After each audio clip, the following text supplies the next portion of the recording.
Hello there guys, what's up? Mark here. So for today, tuturuan ko lang kayo ng mabilisang way kung paano bumili sa Steam ng games using your Gcash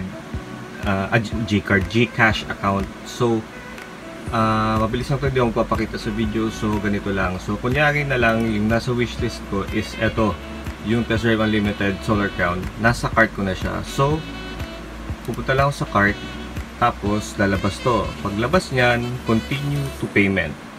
Yun. Ito, dati, pag may PayPal ka, Visa, dati gamit ko is yung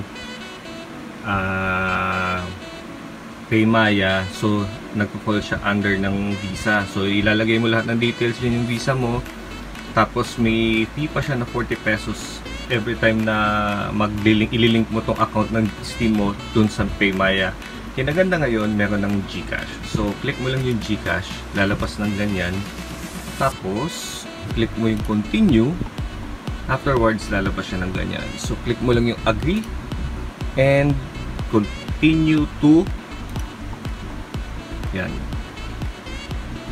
May lalabas na QR code, guys. Yun.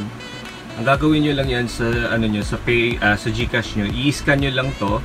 Pagka-scan nyo, yun na yung transaction nyo, bibili nyo na siya directly using your Gcash money, and yun, pwede mo nang i-download yung game. So, that's it. Yun lang yung pinakamadaling way, guys, kung paano bumili sa Steam.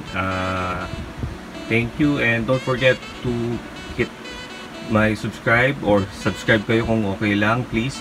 Tapos, leave na lang kayo ng comment kung may mga questions pa kayo regarding sa pagbili ng game sa Steam.